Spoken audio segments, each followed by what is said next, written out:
En este proyecto hablaremos acerca de los impuestos directos e indirectos, para conocer y comprender del por qué es importante cada uno de ellos con base a la ley y en qué nos beneficia. Para ello comenzaremos con una breve explicación de qué son los impuestos. Es un tributo o carga que las personas están obligadas a pagar a alguna organización, sin que exista una contraprestación directa, esto es, sin que se le entregue o asegure un beneficio directo por su pago.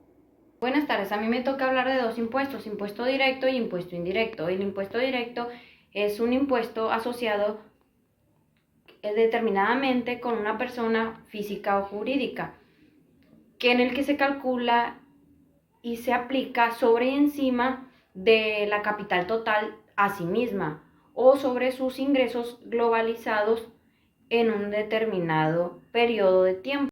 A mí me tocó hablar sobre el ISR, Impuesto sobre la Renta. El origen de este impuesto es en 1921, cuando el presidente Álvaro Obregón introdujo la Ley del Centenario. El impuesto sobre la renta es un impuesto directo que se aplica en los ingresos que incrementan el patrimonio del contribuyente. Es un impuesto obligatorio para personas físicas y morales que, si no lo hacen, son acreedoras a una sanción administrativa, económica y hasta penal. En México se paga el ISR por los conceptos de salarios, honorarios, arrendamientos de muebles e inmuebles, premios, regalías, ventas de bienes muebles y otros ingresos, como actividades artísticas, construcciones de obras, entre otros. En México, el porcentaje del ISR para personas físicas depende de la tasa, de las tasas que van desde el 1.92% hasta un 35% sobre el ingreso bruto, dependiendo de las tarifas vigentes. El sistema administrativo tributario, el SAT, es el que recolecciona el impuesto a nivel federal. A mí me tocó el impuesto al activo. Este impuesto es un complemento sobre el impuesto de la renta. Esta contribución garantiza que empresas que reportan pérdidas en periodos prolongados cubran al menos este impuesto como un gasto mínimo que puede ser recuperado cuando tengan utilidades en ejercicios posteriores. La base de este impuesto son los activos de las empresas y de cualquier otro individuo que resida en el país o en el extranjero, que otorgue el uso y gozo temporal de sus bienes, ya sea de una forma gratuita o onerosa, a otros contribuyentes del impuesto. Inicialmente, su tasa de interés empezó con el 2% y desde 1995 se propuso en 1.8%. El segundo impuesto es el impuesto indirecto, es la cantidad de dinero o clase de impuestos recaudados por un agente económico que en general es una empresa que le paga los impuestos al agente recaudador. Repercute todo o buena parte del monto de ese impuesto en bien es el consumidor final. Yo les voy a explicar sobre el impuesto al valor agregado, mejor conocido como IVA. Este es un impuesto indirecto que se aplica al consumo o goce de un bien o un servicio. La tasa en la mayor parte del país es del 16%, mientras que en la frontera es del 8%. En el caso del IVA, el vendedor funciona como mediador entre el consumidor y el fisco. Esto quiere decir que el vendedor retiene el impuesto hasta que debe entregárselo al fisco. El comerciante también realiza compras con IVA a otros vendedores. Pero esto tiene un lado bueno. Por ejemplo, cuando el comerciante recibe menos impuesto del que él paga, el fisco debe devolver la diferencia. En caso contrario de que el comerciante reciba más impuesto por su venta que el que él pagó, él debe devolver una diferencia al fisco.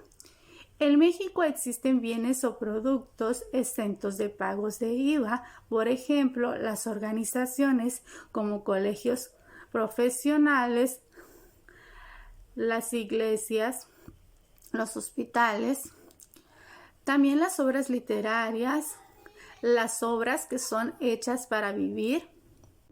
¿Qué es el impuesto especial sobre producción y servicios? El impuesto especial sobre producción y servicios, IEPS, es el gravamen que se paga por la producción, venta o importación de gasolinas, alcoholes, cerveza, bebidas saborizadas, tabacos o alimentos con alto contenido calórico.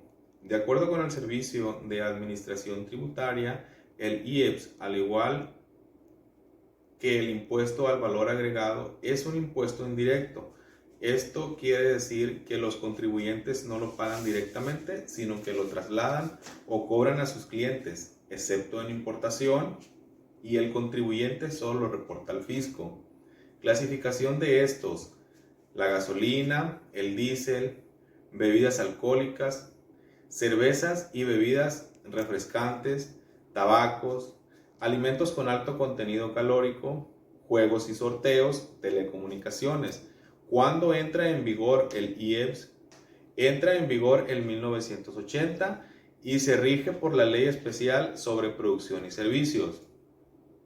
Dependiendo de los productos cambia la tasa, como por ejemplo las bebidas alcohólicas y cerveza con graduación alcohólica del 14 tenemos el 26%, más de 14 grados y hasta 20 grados tenemos el 30%, más de 20 grados tenemos 53% y así con los productos antes mencionados.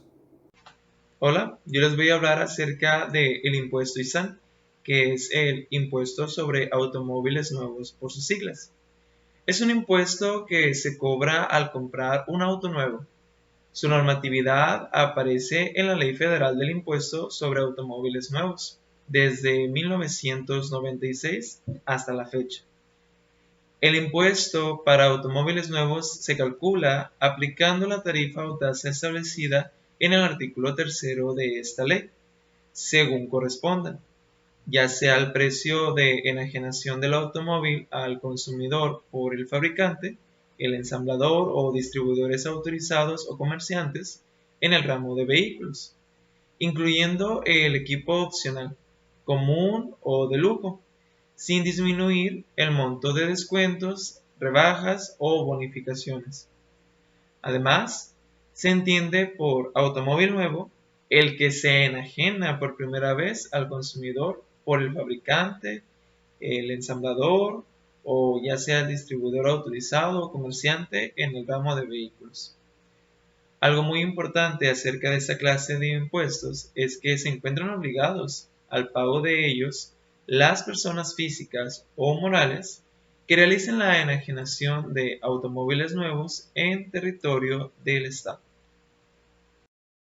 En conclusión, podemos decir que los impuestos son los pagos que realiza un ciudadano al Estado por obtener un rendimiento económico al adquirir un bien o un servicio o al ser propietario de un bien.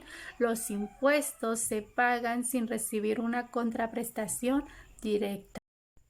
Los ingresos nos permiten crear sistemas educativos públicos que formen a niños y jóvenes de nuestro país para que estos posteriormente puedan ingresar al mercado laboral y formen riquezas. La educación es la base de progreso de cualquier país. Gracias.